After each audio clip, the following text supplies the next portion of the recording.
예, 강단에서 늘 부정적인 말을 안 하려고 하는데 날씨가 참 덥습니다. 맞죠? 참 저도 인생을 그렇게 오래 산 건 아니지만 이경희 성도님보다 조금 오래 안 살았습니다. 그렇지만 날씨가 이렇게 37도, 38도가 기본인 게 옛날에 37도 뭐 34, 5도 하면은 대구나 이렇게 합천 쪽에 이렇게 밀양에 이런 쪽에 생각했는데 그래서 저도 그 동기 목사님 주변에 대구에서 목회하는 분들 많이 있어서 그냥 농담 삼아 대구는 진짜 살지 못 사는 동네다. 그 더운 데서 어떻게 사나 할 정도로 그렇게 이야기했는데 오히려 지금 뭐 대구만 그런 것이 아니라 전국적으로 특별히 또 부산도 이렇게 더울 줄. 그래도 여러분들 이 더위 가운데 하나님께서 우리를 지켜주시고 인도하여 주신 게 모든 것이 은혜인 걸 믿으시기 바랍니다. 항상 이 은혜를 잊지 마시고 이 은혜에 감격하고 그냥 말로만 그냥 아멘 아멘 하는 것이 아니라 날마다 그것을 고백하고 인식을 하고 또 그 은혜 안에서 늘 감격하며 나갈 때 우리의 삶에 계속 전진들이 일어날 줄 믿으시기 바랍니다. 오늘 야고보서 우리 세 번째 계속 이어서 살아있는 믿음 해서 삶의 변화 전인격적인 변화를 가져야 된다라는 제목의 말씀을 전하겠습니다. 데이비드 블룩스가 쓴 두 번째 산이라는 책이 있습니다.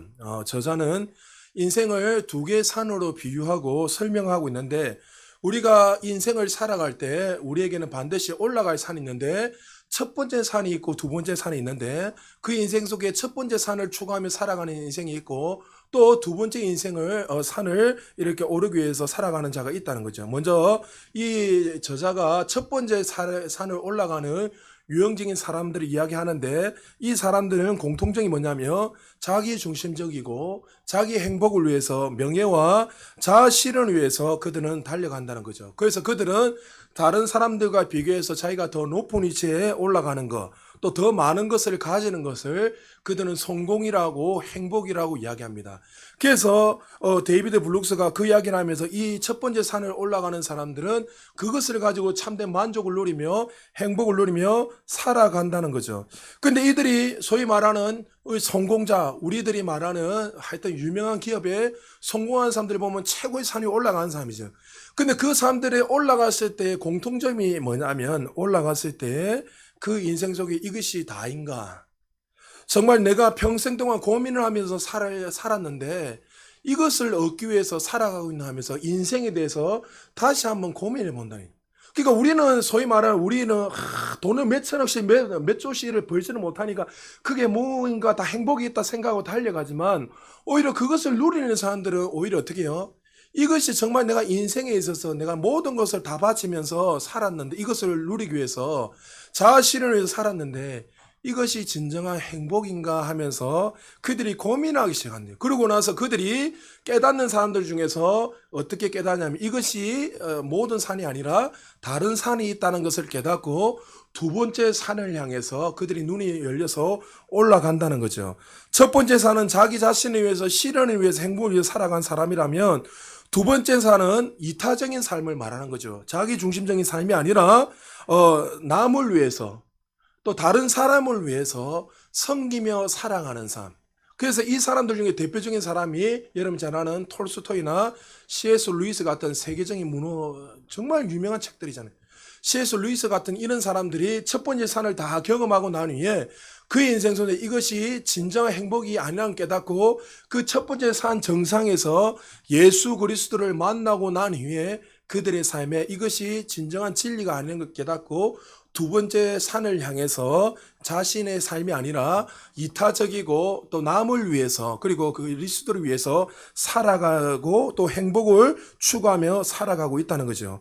오늘 본문에서 야고보는 예수 그리스도를 만나고 난 이후에 반드시 우리의 삶에 변화된 삶, 내가 주인이 첫 번째 산을 향해서 추구했던 내 산을 향해 추구했던 이 첫 번째 내가 주인에 대해서 살아가던 사람들이 이제 예수 그리스도를 만나고 난 이후에 이제 나 중심이 아니라 하나님의 영광을 위해서 다른 사람을 위해서 살아가는 삶.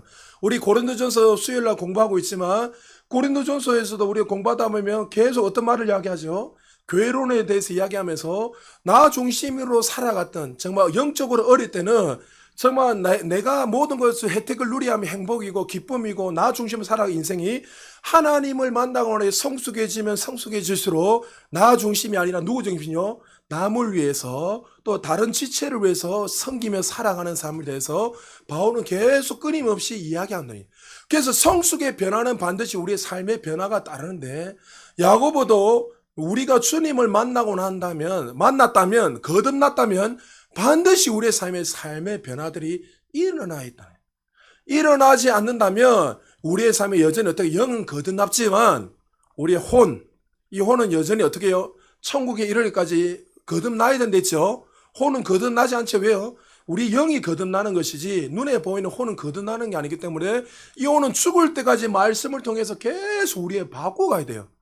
이전에 내가 만약에 나 중심으로 만약에 100%로 살았다면 이제 주님을 만나고 나면 점점점 그 퍼센트가 바뀌는 거예요. 언제까지요? 주님이 부르시는 영원한 천국까지 그렇게 가는 거예요. 그래서 바울 오늘 이 야고보도 우리의 삶에 구체적으로 실현돼야 되고 실천의 덕목 3가지를 이야기하고 있는데 오늘 다시 한번 우리가 말씀을 점검해 보면서 내 자신이 무엇이 변화되지 않았는지 또 어떠한 삶을 성숙하지 못하고 살아가는지 점검해 보시고 그냥 지식으로 말씀을 듣고 끝내는 인생이 아니라 오늘 이 말씀을 통해서 또 하루의 삶을 한 주의 삶을 살아가면서 늘 영광에서 더 큰 영 올라가시기를 주의 이름으로 축복합니다. 먼저 야고보가 첫 번째 변화에 대해서 이야기합니다. 우리 1번 같이 한번 읽어보겠습니다. 시작. 우리의 말과 듣는 자세를 바꾸어라. 예, 하나님 앞에서 정말 변화된 사람들에게 나타나겠는데 반드시 뭐요? 말에 대한 변화. 이 듣는 것과 말에 대해서 반드시 변화된 삶을 보여야 한다고 말씀하고 있습니다. 먼저 성경에서 오늘 본문에서 하지 말아야 할 말을 말하고 그 다음에 해야 할 말에 대해서 선명하게 말씀하고 있습니다. 자, 19절에서 20절 같이 읽겠습니다. 시작. 내 사랑하는 형제들아, 너희가 알지니 사람마다 듣기는 속히 하고 말하기는 더디하며 성내기도 더디하라. 사람이 성내는 것이 하나님의 의를 이루지 못함이라. 자, 먼저 속히 말하는 거, 성내는 거, 분내면서 말하는 것을 피해야 한다고 야고보는 말하고 있습니다. 그리고 해야 할 말은 21절에서 이렇게 말합니다. 그러므로 모든 더러운 것과 넘치는 악을 내버리고 너희 영혼을 능히 구원할 바 마음에 심어진 말씀을 온유함으로 받으라. 깊이 상대를 배려하면서 온유함으로 상대방의 말을 들으라고 야고보가 말씀하고 있습니다. 야고보가 왜 이렇게 말에 대해서 강조하고 있습니까? 성경을 우리가 창세기부터 계시록까지 계속 읽어보면 말에 대해서 어마어마하게 강조하고 지나칠 정도로 계속 강조하고 있습니다. 왜 그렇습니까? 하나님께서 이 모든 만물을 만드실 때 무엇으로 모든 것을 만드셨습니까? 하나님의 말씀으로, 말로서 모든 만물을 창조하시고 만드셨습니다. 인류가 하나님을 배반할 때도 하나님의 말씀을 어김으로 말미암아 인류의 이 땅에 죽음이 하고 죄가 왔습니다. 예수님께서도 이 땅에 오셨을 때 하나님의 말씀으로 이 세상에 오셨습니다. 하나님이 우리에게 당신의 말씀, 다시 말해 당신을 보여줄 때도 무엇으로 보여주십니까? 하나님의 말씀으로 보여주는 거예요. 여러분들 하나님을 혹시 나는 보고 싶다. 나는 음성도 들리지 않는다. 나는 기도를 해도 음성도 안 들리고 이게 하나님 말씀인지 아닌지 정말 하나님의 사랑을 알고 싶다. 그 말씀을 읽으세요. 할렐루야. 말씀을 읽으면 그 말씀 앞에 하나님의 사랑과 하나님이 우리에게 행하실 그 모든 말씀이 이 말씀에 다 담겨 있어요. 우리가 복음을 전하는 것도 무엇을 통로로 통해서 하나님의 말씀을 통해서 그 사람을 살리고 회복시킵니다. 말씀을 통해 천지를 창조하셨고 말씀 속에 하나님의 모든 것이 들어있기에 말씀 속에 다시 말해 그 사람의 인격과 성품과 모든 것이 담겨 있는 것처럼 성경에서는 창세기부터 계시록까지 말에 대해서 조심해라는 거예요. 어떤 사람이 이렇게 이야기합니다. 말을 좀 조심하세요. 목사님 나는 쿨합니다. 쿨. 나는 쿨하니까 그렇게 말해야 돼요. 여러분 그 말 한마디 때문에 교회가 긴장감이 주게 되고 어떤 사람은 상처를 받게 되고 또 어떤 사람들은 어떻게 해요? 그걸 통해서 평생 동안 고통을 받으며 살아가는데 그것을 나는 쿨하니까 괜찮다고 말을 던지는 거예요.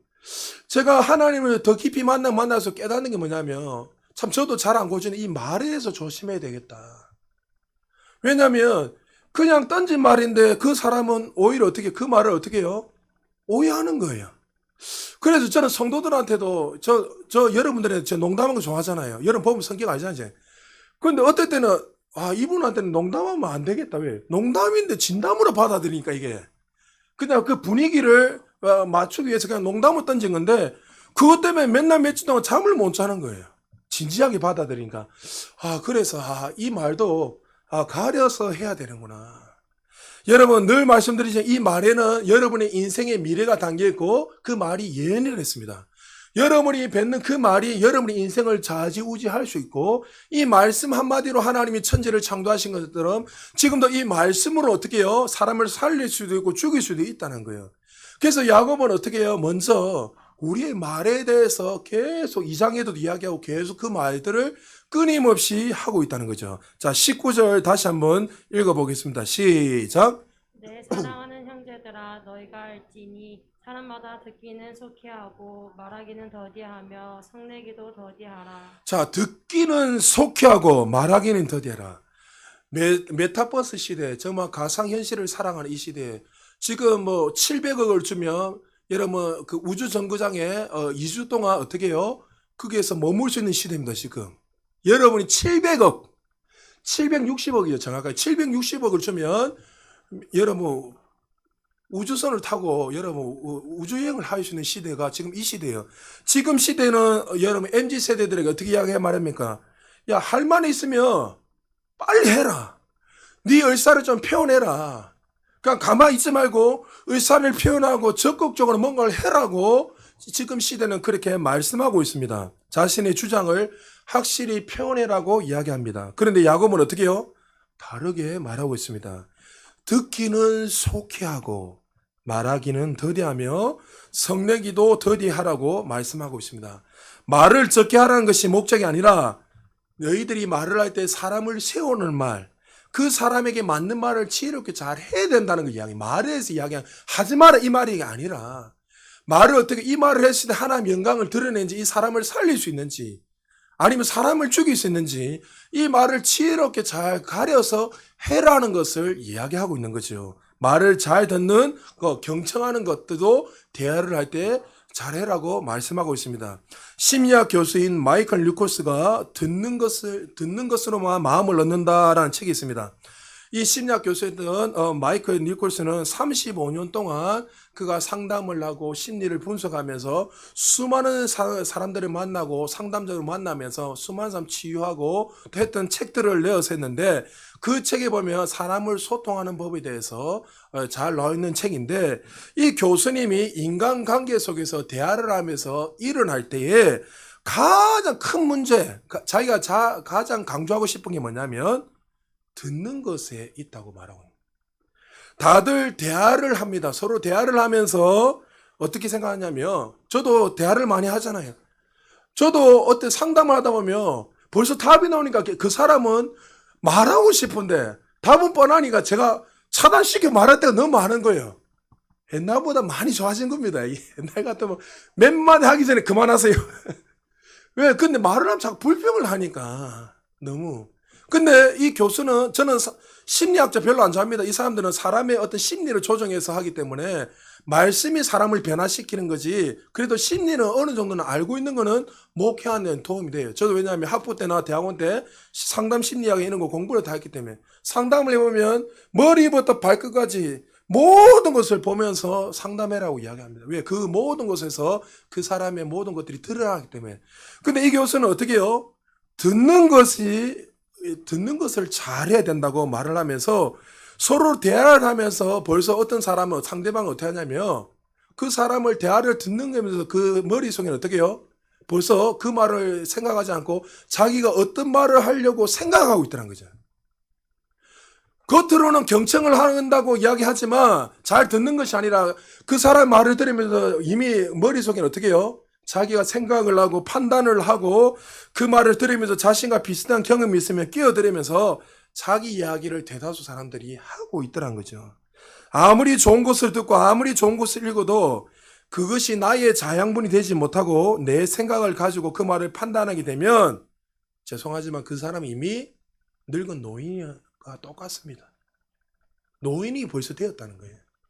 그 남의 말 잘 듣는 사람 보면은 어떻게 해요? 내가 최고요 하면서 어떻습니까? 이미 노인이 되어서 자기 생각에 딱 사로잡혀서 그 울타리 안에 갇혀서 벗어나죠. 그러면 그 사람 어떻게 해요? 전진이 없어요. 상담을 해보면 이미 자기가 어떤 걸 다 들고 와가지고 자기 걸 계속 주장해요. 그럼 상담할 필요가 없잖아요.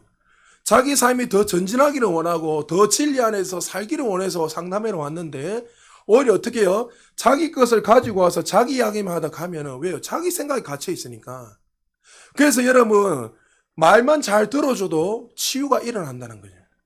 여러분 우리도 오늘 하나님 말씀을 잘 들으며 우리의 삶에 그 생명의 역사가 더 흘러넘치기를 믿으시기 바랍니다. 잘 들어야 돼요. 말씀을 할 때 그 말씀을 통해서 정말 내 생각이 아무리 맞다 생각해도 하나님의 말씀은 항상 옳으십니다. 이 진리의 말씀을 내가 믿고 살아갈 때 그 삶의 능력으로서 역사로 일어난다는 거죠. 그리고 듣기는 속히 하라. 우리가 속히 들어야 할 것이 있다면 사람의 말뿐이 아니라 야고보는 뭘 이야기하고 있죠? 하나님의 말씀을 속히 들으라고 말씀하고 있습니다. 대표적인 예가 성경 읽기가 될 것입니다. 말씀을 듣고 읽는다는 것은 그분이 나의 주님 되시고 나의 아버지시고 주인 되시기에 그 말씀을 잘 듣고 내가 살겠습니다 라는 그 고백이 이 말씀을 듣는 것과 읽는 걸 통해서 나타난 거죠. 이 사람이 나 중심인지 하나님 중심인지 어디에서 알 수 있죠? 이 말씀을 어떻게 듣고 살아가느냐. 거기에서 그 인생이 드러나는 거죠. 또 잘 듣는다는 건 어떤 거냐? 경청이라는 건 어떤 거죠? 또 기도가 될 것입니다. 우리는 대다수 기도하면 어떻게 이야기합니까? 내 것을 주장하고 광고하는 거. 내 소원을 하나님 앞에 아뢰는 거. 이것도 기도는 맞아요. 그러나 정말 기도의 본질은 뭐지요? 하나님의 음성을 듣는 거예요. 할렐루야. 기도는 내가 소리를 지르고 하나님 이거 주세요, 저거 주세요. 하나님 우리 기도를 항상 들으세요. 그러나 더 중요한 것은 그렇게 소원을 구해서 끝내는 것이 아니라 그 다음에 어떤 걸 해야 돼요? 하나님이 말씀하시는 걸 듣고 순종하는 거예요. 그래서 기도를 기도에 깊은 수준까지 들어가는 사람들은 앉아서 아멘만 하고 있는 하나님 그렇습니다. 옳습니다. 하나님 뜻대로 되기를 원합니다. 내 것을 주장하는 것이 아니라 설령 내 것을 가지고 이야기하다가도 하나님이 말씀하시면 그것을 양보하고 내려놓을 수 있는 것.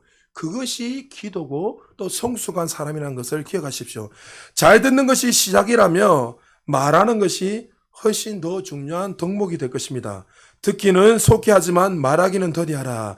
영국의 수상이었던 처칠이 이렇게 말했습니다. 하고 싶은 말을 삼켜서 체하는 법이 없다. 이전에 한 장로님이 이렇게 지혜롭게 저한테 이야기하셨어요. 이제 은퇴하신 장로님인데 아내 되시는 권사님이 장로님 나가실 때마다 세워놓고 그 이야기 하는 거예요. 장로님 잘 들으세요.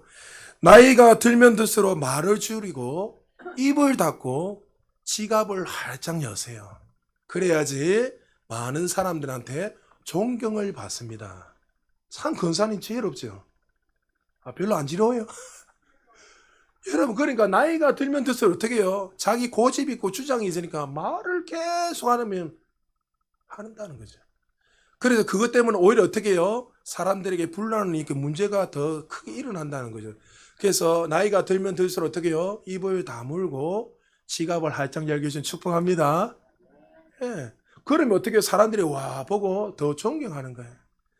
참 지혜로운 권사님의 말씀인데 오늘 우리는 말씀을 들으면서 우리 자신의 언어 생활을 한번 점검해 보시기 바랍니다. 우리의 언어가 자신의 미래고 예언이고 우리의 삶에 그 모든 것이 나타나게 되어 있는데 아침에 시작하면서 하루를 마무리할 때에 나는 어떤 말을 하면서 어떤 말로 끝내는지 내 자신을 한번 점검해 보셔야 됩니다. 이 말을 했을 때 사람을 세우고 하나님의 영광을 위한 말인지 아니면 이 말로 인해서 상처를 주고 아픔을 주고 또 공동체에 긴장하게 하고 또 상처를 주고 불화를 주고 상대방을 불편하게 하게 있지는 않는지 우리의 말을 한번 점검해 보셔야 됩니다. 잠언 16장 24절에 이렇게 말에 대해서 설명하고 있습니다. 같이 읽을까요? 시작. 선한 말은 꿀송이 같아서 마음에 달고 뼈에 양약이 되느니라. 아멘.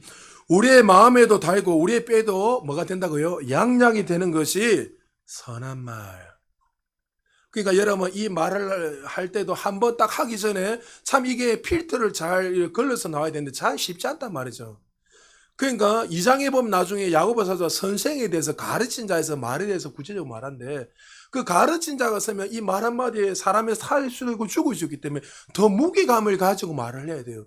제가 교사 선생님한테 늘 이야기하잖아요.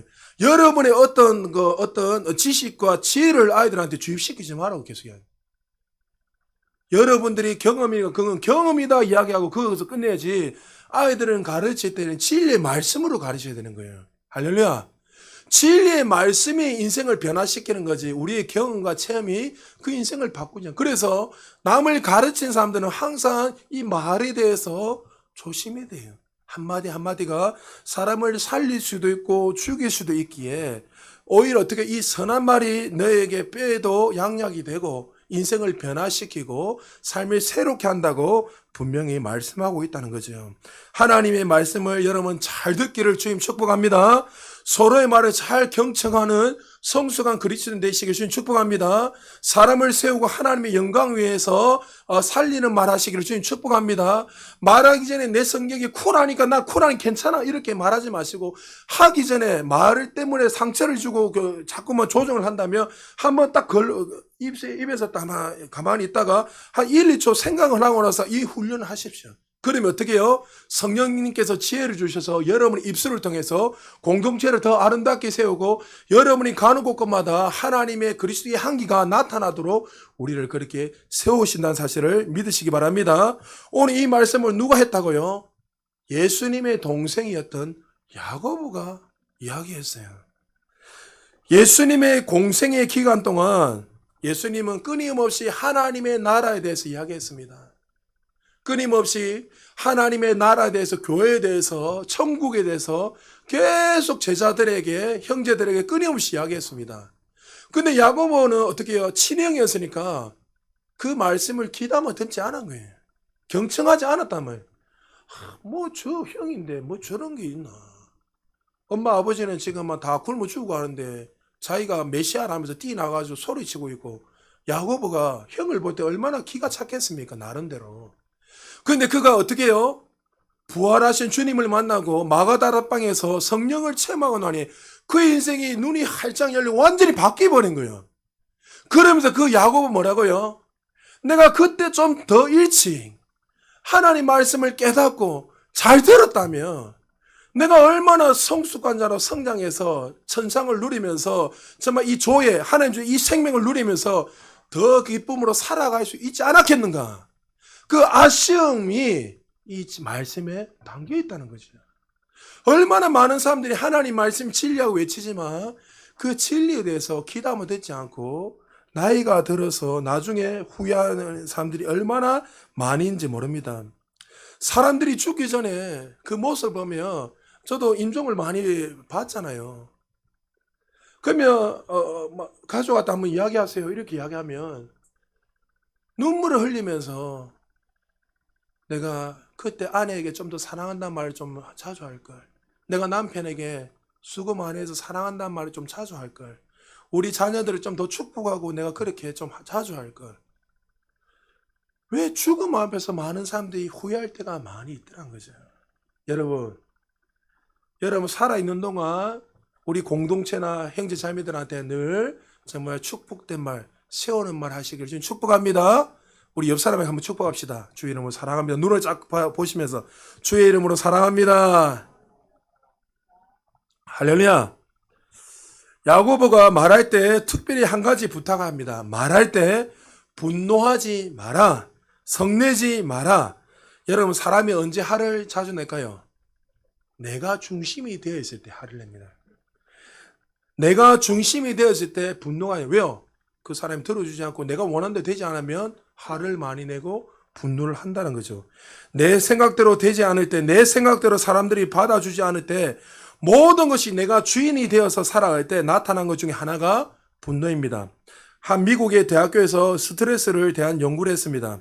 서양 사람과 동양 사람 비교해보고 또 한국 사람에 대해서 비교하면서 스트레스를 극도로 받았을 때 서양 사람과 또 동양 사람과 또 한국 사람이 어떤 현상이 드러나는가 이래서 조사를 했는데 서양 사람들이 스트레스를 극도로 이렇게 받을 때 나타나는 현상이 뭐냐면 우울증이란 거죠.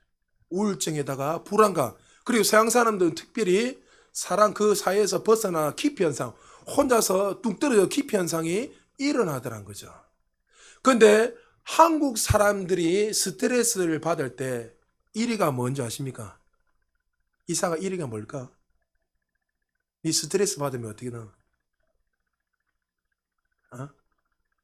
스트레스 하면 공부하나? 별 대답이 없네.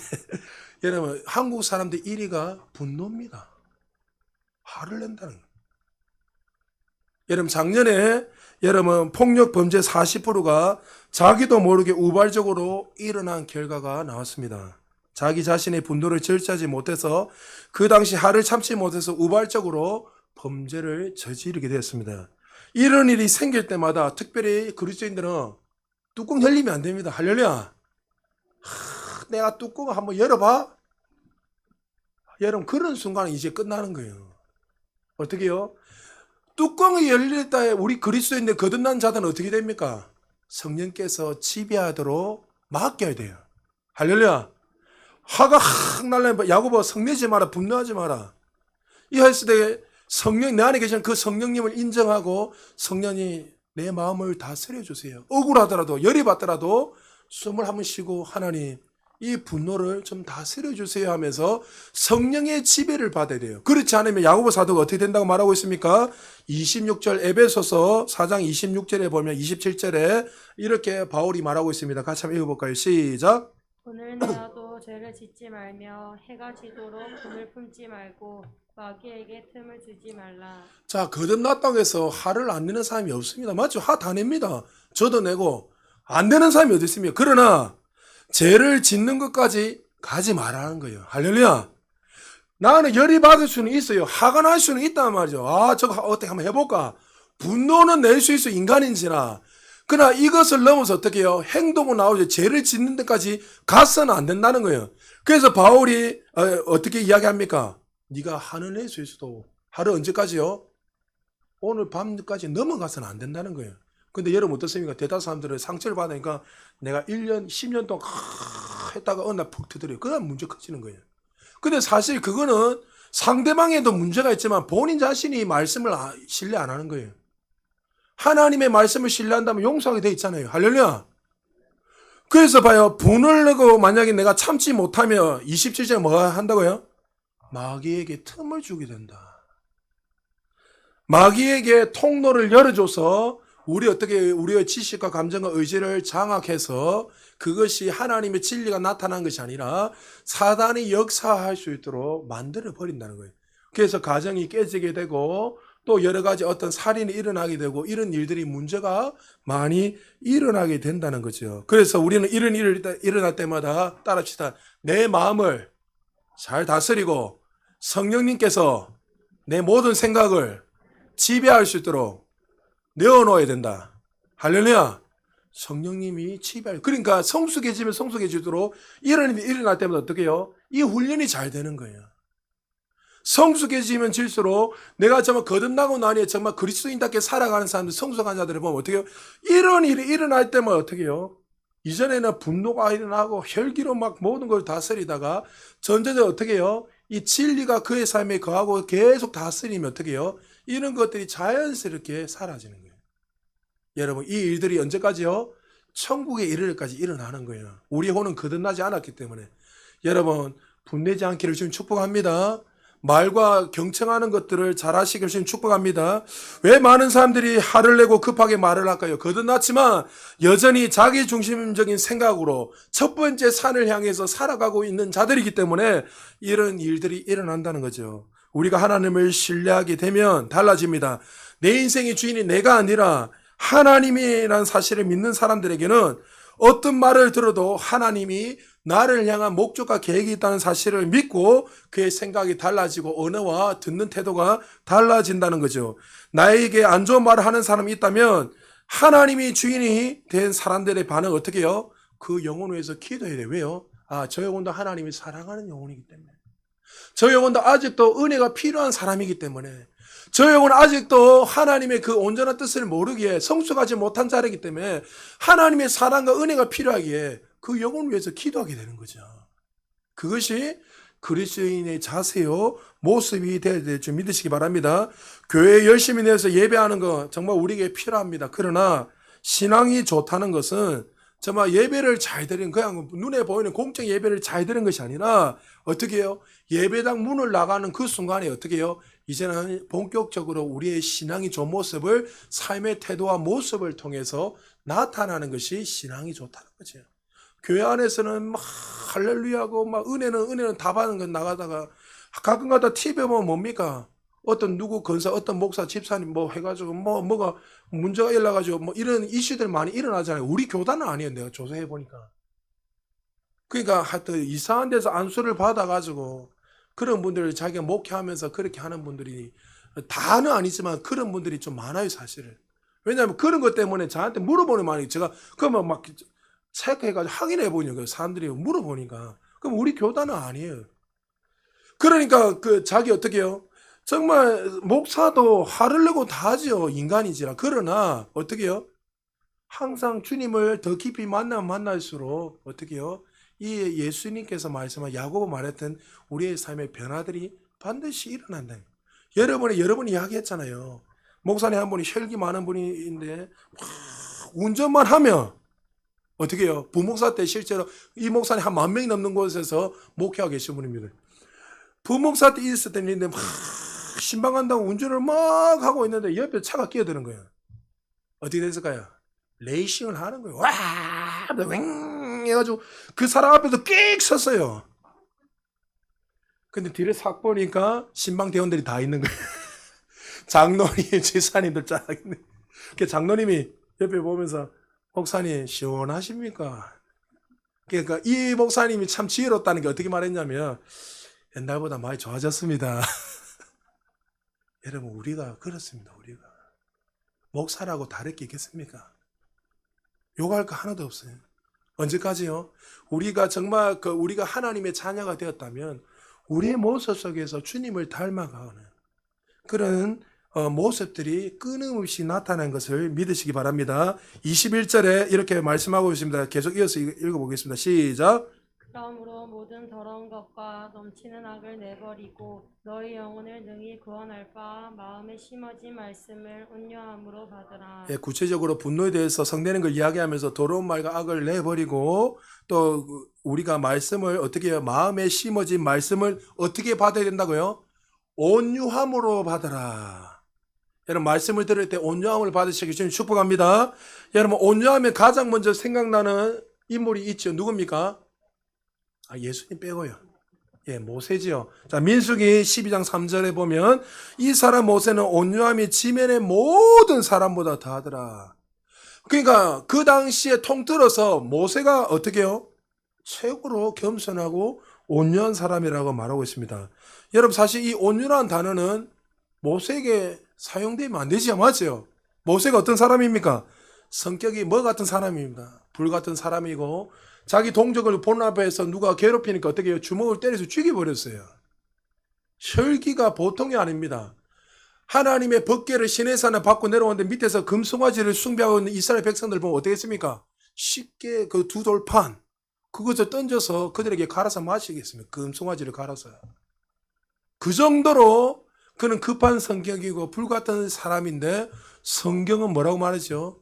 모세는 이 지면에도 최고 겸손하고 온유한 자다 말하고 있습니다. 온유란 뜻은 겸손함이고 나 자신을 죽이는 것을 온유라고 말합니다. 이것을 좀 더 여러분들 원문으로 제가 해석해 드릴게요. 이런 거죠. 여러분 야생마 있죠. 야생마. 들판에 보면 야생마 길들여지는 이 야생마 어떻습니까? 막 천방지축 뛰어다니는 거예요. 야생마는 누구에게 아무에게도 손때가 안 묻으니까 지가 하고 싶어서 뛰어다니는 들판에. 근데 이 야생마가 어떻게 됩니까? 주인을 통해서 길들여지는 거예요.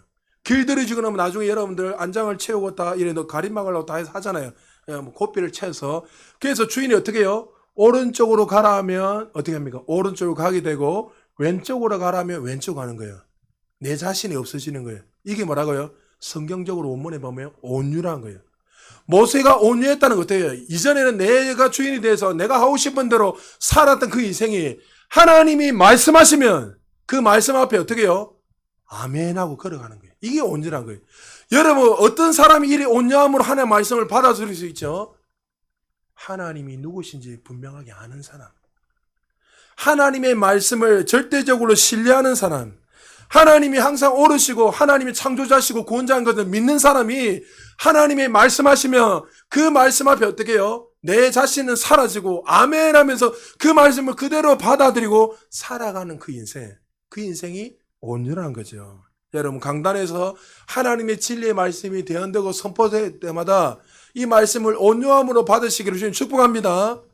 여러분, 말의 변화 그리고 듣는 것에 대한 변화들이 우리의 삶에 일어나야 됩니다. 한번 점검해 보시기 바랍니다.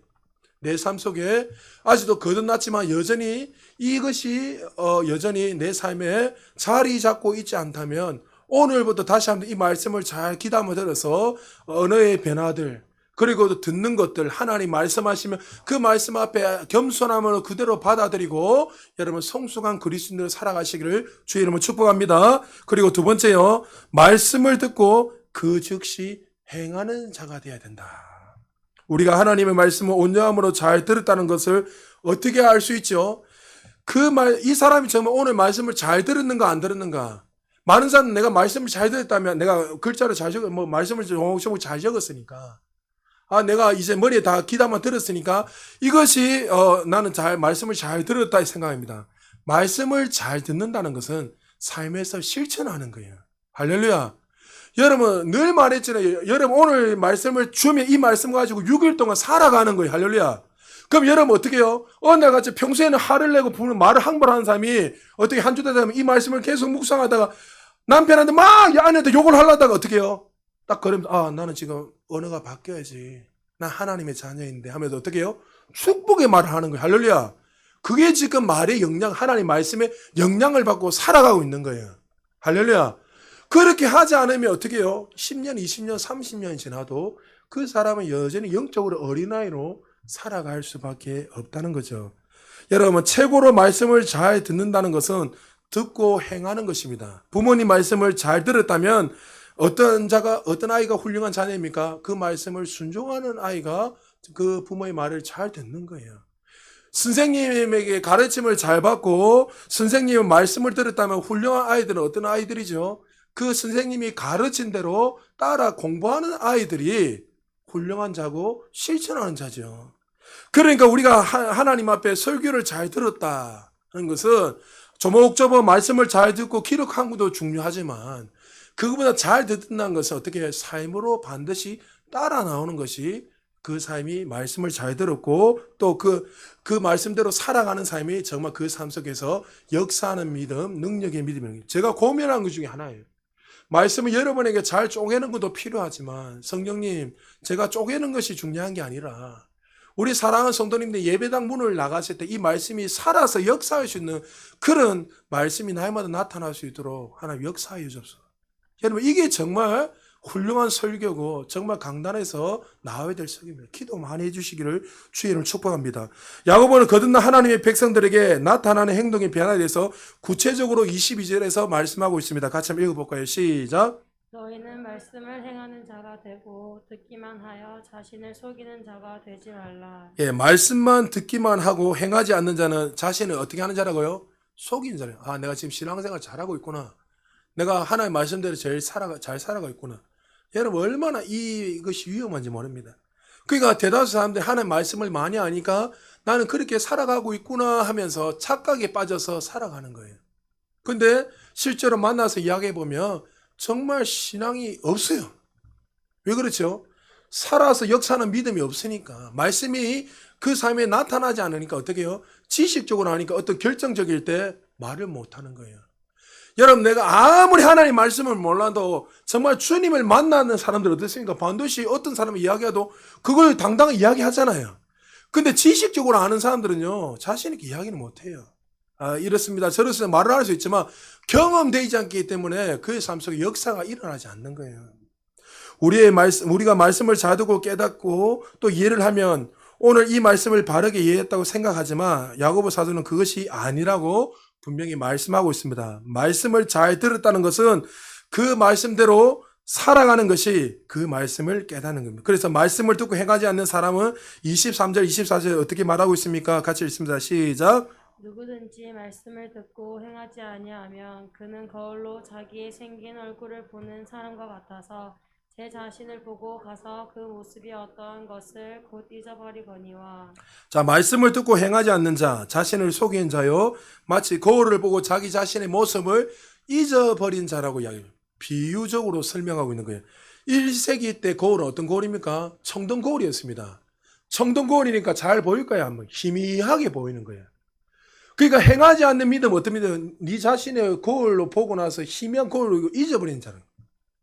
그 죽은 믿음이요. 자신을 속이기 때문에 그 삶 속에서 역사하지 못한다는 거죠. 오늘 말씀을 들으면서 한 주 동안도 여러분들 이 말씀을 실제가 날마다 나타나시기를 주의 이름으로 축복합니다. 말씀을 듣기는 들어도 삶으로 연결이 되지 않는 것은 그 말씀이 사라져 버린 것을 야고보 사도가 1세기 때 청동거울을 통해서 비유적으로 설명하고 있다는 거죠. 실제로 아무 영향이 없고 효과도 없고 그의 삶에 하나님이 역사하시는 그 어떤 능력들이 나타나지 않기에 자신을 속이며 그렇게 살다가 인생을 끝낼 수밖에 없습니다. 여러분 김양재 목사님 아시죠? 김양재 목사님이 우리나라에 뭘로 유명하죠? 큐티로 유명합니다. 큐티로 유명한데 이 목사님이 강조하는 게 있어요. 묵상에 대해서 하나님 말씀을 묵상하는 거. 여러분 한국교회 묵상에 대해서 얼마나 많은 사람들이 잘못한지 묵상하면 앉아가지고 그냥 오늘 이거 하나님 나한테 주신 말씀이야 위로해요 땡해요 그냥. 근데 김장재 목사님이 말한 것은 묵상이 뭐냐면 묵상의 꽃은 적용이요 적용의 마지막은 영혼 구원이다. 참 진리를 정말 깨달은 분이죠. 그러니까 여러분 하나님의 말씀 묵상하면 묵상으로 좋은 말씀이야 그러니까 속이면서 끝내는 것이 아니라 이 묵상을 통해서 반드시 어떻게 해요? 삶 속에서 나타나야 된다. 내가 이 말씀 가지고 한 주 동안 내가 어떻게 해서 오늘 언어를 좀 바꿔야 되겠다. 말씀을 듣는 태도를 앉아 내가 좀 새롭게 좀 해야 되겠다. 내가 구체적으로 좀 더 이제 말씀을 더 사랑해야 되겠다. 오늘 말씀을 통해서 경청하는 이때까지 내가 경운이 하고 소홀히 했는데 이제 하나님의 말씀 들을 때 온유함으로 내가 들으면서 자세를 바꾸고 태도를 바꿔서 날아야 되겠다. 어느 한마디 한마디도 이제 세우는 말, 살리는 말 해야겠다. 그리고 여기서 머무는 것이 아니에요. 어디까지요? 이것이 최종적으로 영혼을 살리는 그까지 가야 된다는 거죠. 하나님이 우리에게 말씀을 주시고 구원하시는 이유가 뭐예요? 결론은 나를 통해서 영혼을 살리라고 주는 거예요. 여러분에게 물질을 주시고 시간을 주시고 건강을 주시고 자녀를 주시고 사업을 주시고 여러분의 직장을 주시는 이유는 우리끼리 잘 먹고 잘해서 할렐루야 이 끝나는 게 아니라 이것을 통해 최종적으로 어떻게 해요? 구원받지 못한 자들을 살리기 위해서 우리에게 이 은혜를 허락해 주셨다는 거죠. 김양재 목사님은 사실 그의 삶의 치열한 현장 속에서 이 진리를 깨닫고 나온 말이죠. 사실 30대에 남편 병원장이 돌아가셨어요. 30대에 병원장이던 남편이 죽었으니 그의 인생이 얼마나 비참하겠습니까? 수많은 시간 동안 비바람을 경험하고 정말 아픔을 경험하면서 그가 주님을 만나고 난 후에 깨닫는 그 복음이 바로 이 복음이라는 거죠.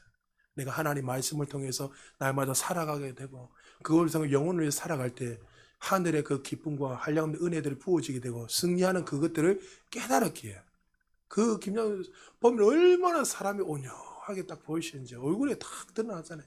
전혀 어떤 강남의 딸 부잣집에서 태어난 얼굴처럼 보이는데 그런데 그런 아픔과 상처들이 그렇게 많았지만 이 말씀을 통해서 그가 세워지게 되고 새롭게 됐다는 거죠. 사랑하는 여러분, 오늘 하나님이 말씀이 여러분이 떨어질 때 여러분의 삶 속에서 말씀의 실제로 특별히 삶의 실천들이 날마다 일어나시기를 주의 이름으로 축복합니다. 그리고 세 번째 마지막으로요. 삶 속에서 진정한 경건을 우리는 실천해야 됩니다. 예수님이 나의 주인이 되고 거듭난 하나님의 자녀들 또 두 번째 산을 추구하며 살아가는 자들에게는 우리의 삶에 진정한 경건의 삶 모습이 나타나야 됩니다. 27절에 이렇게 구체적으로 설명합니다. 같이 읽겠습니다. 시작. 하나님 아버지 앞에서 정결하고 더러움이 없는 경건은 곧 고아와 과부를 그 환난 중에 돌아보고 또 자기를 지켜 새 속에 물들지 아니하는 이것이니라. 자, 우리는 새 피조물의 계시하면 우리는 새롭게 이미 되었잖아요. 할렐루야. 이전 것은 지나가 보라 새 것이 되었기 때문에 이제 우리의 가치관과 생각은 이제 나 중심이 아니라 하나님 중심의 이타적인 삶, 다시 말해서 사람들, 다른 사람들을 세우기 위해서, 교회를 세우기 위해서 하나님 우리를 세우신 걸 믿으시기 바랍니다. 그래서 우리의 삶 속에 어떻게 해요? 이제는 이 가치관과 생각이 세상에 물드는 자가 아니라 세상을 변화시키는 자가 돼야 돼요. 그래서 세상의 가치관을 가지고 자꾸 교회에 적용하고 여러분 삶에 적용하다 보면 그 삶이 문제가 일어나요. 그러니까 여러분 거듭나면 거듭난 자녀들에게 어떻게 해요? 새 포도주는 새 부대에 담아야지. 할렐루야. 그러니까 여러분의 삶 속에 어떻게 이제 이전에 가졌던 이 가치관 생각들이 죽어있는 가치관들, 세상의 가치관이 이제는 어떻게 하나님의 말씀으로 하나님의 중심으로 바꿔서 그런 삶을 살아가야 된다. 그러면서 구체적으로 네가 그런 거룩한 삶, 경건한 삶을 살아갈 때 어떻게 살아가요? 고아와 가부를 환난 중에서 돌아보고 살아야 될 것을 구체적으로 실천 방향을 설명해주고 보여주고 있습니다. 그 당시에 고아 가부는 어떻습니까? 사회적으로 가장 약자입니다. 지금도 이스라엘에 가보면 그 안식일 날에 그 여러분 시간이 딱 되면 그 안식일 어딥니까? 금요일 날 저녁부터 그 다음날 토요일 날 저녁까지가 안식일입니다. 그러면 사이렌이 막 울리고 정통 랍비들이 막 소리 지르면서 지금 안식일이니까 빨리 문을 닫으세요. 문을 이야기합니다. 그러면 샷다 문 다 내립니다. 그럼 샷다문 다 내리면 신기한 것이 있는데 뭐가 있냐면 그게 과일을 파는 사람들이 과일이 있잖아요. 거기에다가 자파상 위에다 그냥 두고 나가요. 근데 우리는 보면은 못 먹는 거를 갖다 어떻게 버릴 수는 있지만 못 먹는 것이 아니라 그들이 멀쩡하게 파는 물건들을 그냥 이렇게 올려놓고 갑니다. 왜 그랬습니까? 지나가다가 나그네나 그 사람들이 그걸 가지고 먹으라고. 지금도 이스라엘은 그 전통적으로 그렇게 하고 있어요. 율법에 의해서. 그러니까 하나님이 왜 고아와 가부를 그냥 환난 중에 두지 말고 버려두지 말은 이유 뭡니까? 그들은 그 당시에 사회적인 최고의 약자였고 연약한 자 누구의 돌봄과 손길이 절대적으로 필요하다는 거죠. 그래서 거듭난 그리스도인들은 그들에게 하나님의 사랑을 드러내고 그들에게 어떻게 해요? 그리스도의 그 모습을 나타내야 돼요. 왜 그렇죠? 사실 저와 여러분들이 예수 밖에 있을 때 고아와 가부였잖아요. 영적인 하나님의 품을 떠난 아버지가 없는 영적인 고아요 가부였단 말이죠. 그래서 그 사실을 알기에 하나님 어떻게 해요? 고아 가부 그 약자들을 버려두지 말고 이제 거듭난 사람들은 이제 나 중심의 삶이 아니라 이타적으로 하나님의 사랑을 실천하면서 연약한 자들 주변의 사람들을 세워주며 살아야 된다는 거예요. 이것을 좀 더 실천적으로 말하면 어떻게 되면 꼭 고아 가부만 되는 건 아니잖아요. 우리 교회 안에 연약한 사람이 있다면 정말 신앙이 아직도 자라지 못하면 그 연약한 사람이 있다면 그 사람을 돌아보는 거예요. 그 사람이 세워질 때까지 그 내 시간과 물질과 헌신을 드리면서 여러분 참 교회에서 성숙해지는데 시간이 사실 참 많이 걸려요. 그러려면 내가 성숙에다가 경험한다면 어떻게 해요? 이제 나 중심이 아니라 그 영혼들을 돌아보면서 한 사람 한 사람 세워지면서 저는 참 아직도 안 잊은 게 합전에서 사역할 때도 여러분들 이전에 교육자들한테는 여러분들 성리를 주잖아요. 그러면 지금은 많이 바뀌어서 좀 좋은 좀 약간 센스 있는 교회는 그 성리를 대신해서 돈으로 줘요. 근데 이전에는 어떻게 해줬냐면 그 어른들 못 들고 이제 성리 주머니 들고 와가지고 그 붓잔에 쌀에 그 붓고 나면 그게 보면은 이전에는 어떻게 해요? 살벌레들이 많단 말이죠. 여러분 아이들은 잘 모를 거예요. 이상한 눈초리 쳐다봐요. 그러면 그거 성미에 막 받아 먹어요. 교육자들 그거 가져와가지고. 그러면 권사님이나 집사님들 보면, 우리 목사님 좋은 거 줘야 된다고. 이게 찹쌀, 자기도 아무거 그 순간한 거를 갖다가 다 해가지고 주실 때마다. 그 성숙한 분들은 다른 사람한테 눈에 가게 돼 있는 거예요. 내가 그런 권사님들, 집사님 볼 때마다 내가 볼 때도 보면 오히려 내가 도와줘야 되는데, 여러분 돈이 있다고 도와주는 게 아니란 거죠. 성숙해지면 질수록 하나님의 사랑 깊이 경험할수록 어떻게 해요?